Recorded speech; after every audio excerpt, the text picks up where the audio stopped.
नाम बताइए सर अपने।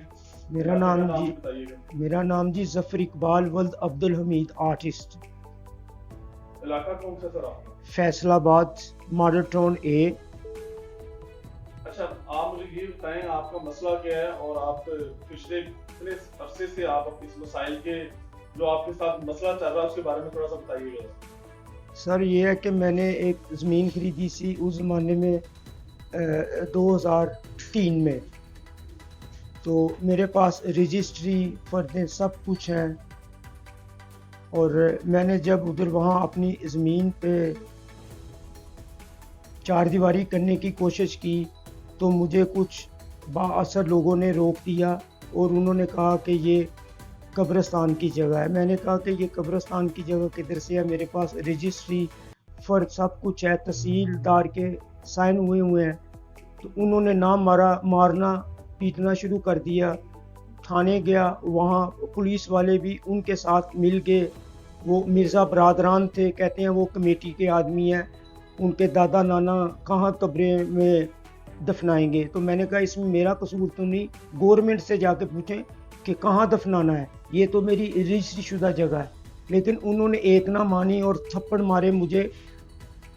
मस्जिद में ऐलान कर दिया कि कब्रिस्तान की जगह पे चार दीवारी करने आ गए हैं। मैंने कहा रजिस्ट्री हर एक चीज़ है, लेकिन ना मानी। मैंने वकील हायर किया, लेकिन उसने भी उन लोगों से मिलके पैसे खा के मेरा नुकसान किया। ना अदालत में वो पहुंचते थे। इसी तरह 15-18 साल से मैं अपील करने की कोशिश कर रहा हूं, लेकिन कोई खुदा का आदमी मिल ही नहीं रहा कि मैं किसके पास जाऊं। अगर ये मेरा हक मुझे ना मिला तो मैं अपने आप को शूट कर लूंगा, और ये सब जो आज की हुकूमत है उसकी वो जिम्मेदार होगी कि मेरे साथ जो ज्यादती हो रही है। इनको पहली दफ़ा मौका मिला है इस हुकूमत को, और खुदा के लिए ऊपर अल्लाह ताला है और आप नीचे हैं। आप मेरी जो ज़मीन है उसके मुतबादल या जगह दें या उसके पैसे दें आज के हिसाब से, क्योंकि वहाँ अगर कब्रिस्तान होता तो मेरी रजिस्ट्री किस तरह हो गई है। फरजान पटवारी था उसका नाम। तो इसलिए मैं आपसे अपील करता हूँ सब आदमियों से कि प्लीज़ मेरी हेल्प करें।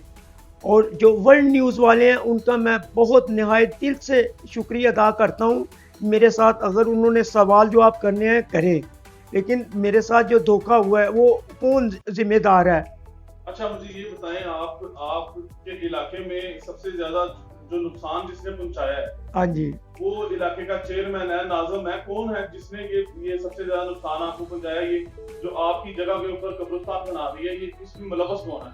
वो जी 4 आदमी थे जिनमें मैंने अखबार में निकलवाता था। आप नाम बताएं भाई। एक नाम था मिर्ज़ा मुग़ल अमीन, एक का नाम था मौलवी असलम, और 2 नाम है जो मुझे वो उधर लिखी हुए हैं, मुझे अभी याद नहीं है।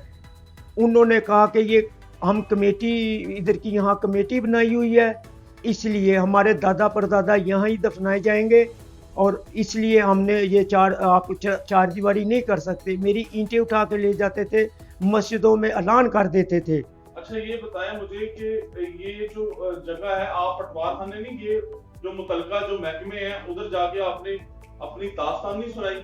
मैंने सर हर आदमी को दास्तान सुनाई। वो जो भी थे पैसे लेके चले जाते थे, दोबारा आने की कोशिश नहीं करते थे। इवन लास्ट टाइम जो तालब पटवारी साहब हैं, मैंने उनसे इल्तिजा की और उन्होंने कहा कि मैं आपकी मदद करता हूँ। वो भी इस मसलक से तल्लक रखते हैं। मैंने उनको सारे पेपर अपने भेजे, फ़ोटो कापियाँ भेजी, दोबारा उनका नाम ही नहीं आया। मेरे पास व्हाट्सएप भी सब कुछ मेरे पास है, जो मैंने उनको मैसेज किए थे उन्होंने आज तक कभी जवाब नहीं दिया। और मैंने कहा कि मेरी जो ज़मीन है उसकी फ़र्द दें, उन्होंने मुझे 6 महीने साल हो गए मेरी फ़र्द तक नहीं मिली, और मेरे पास वो मैसेज जो मैंने उनको भेजे थे वो पड़े हुए हैं। 4-5 दफ़ा उन्होंने मुझे शर्मिंदा किया बुला के दे देंगे फ़र्द, वो फ़र्द भी नहीं दे रहे। मैंने कहा कि मेरी ज़ाती ज़मीन है, उसकी फ़र्द तो दें ताकि मैं लोगों को बतलाऊं, लेकिन वो मेरे पास पुरानी फ़र्दें पड़ी हुई हैं, वो भी वो हड़प करना चाहते थे। लेकिन मैंने उनसे लड़ के अपनी फ़र्द ली, उन्होंने फ्रेश फ़र्द मुझे नहीं दी। ये मेरे साथ हो रहा है। खुदारा आप मेरी हेल्प करें, ऊपर अल्लाह ताला है, सब कुछ देख रहा है। मेरी ज़मीन मुझे मिलनी चाहिए जनाब। अच्छा सर, मुझे ये बताएं कि आपके साथ जो ज्यादती हुई है, ये मुतलका जो अदारे हैं उनको सारा पता है इन चीजों का?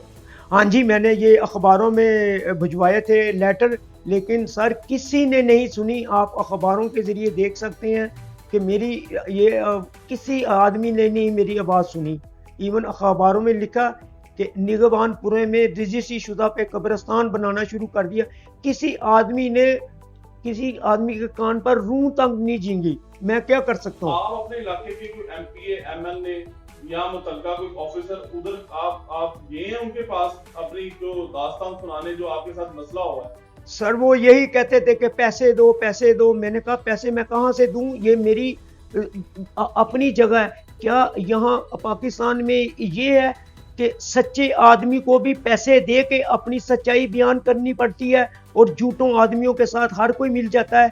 और पैसे के लिए मैंने पैसे दिए हैं, लेकिन वो इसलिए कि मुझे मेरी जगह मिल जाए, लेकिन लोगों ने खा के पैसे वो हड़प करके चले जाते थे। 20 मरले जगह थी और 5 मरले मैंने अपने दोस्त को दी कि मेरी ज़मीन का वो मुझे फ़ायदा करे, लेकिन उसने वो 5 मरले लेके भाग गया और 15 मरले मेरे पास रह गई है। वो जो 5 मरले उसने ली थी वो किस तरह उससे बिकी है? सर ये मुझे बताएं, आप पेपर देख के बताएं कि मतलब ये मुरब्बा नंबर 44 किला नंबर 6 है। आपको कौन से इलाके की जमीन है जी? नाम बताएं इलाके का अपने। जनाब निगहबानपुरा रसूल नगर।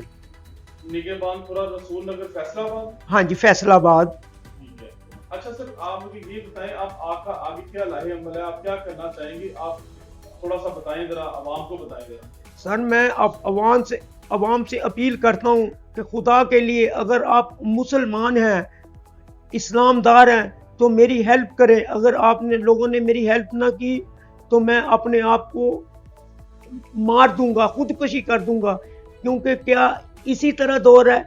जनाब वज़ीर आज़म साहब कहते हैं कि रियासत मदीना, क्या रियासत मदीना में ये होता है कि किसी की जगह पे कब्रिस्तान बना ले? ये हुकूमत की है कि वो कब्रिस्तानों की जगह अलहदा दे, ना कि जो रजिस्ट्री शुदा की जगहों पे दूसरे लोग आके कब्जा करके और कब्रिस्तान बना ले।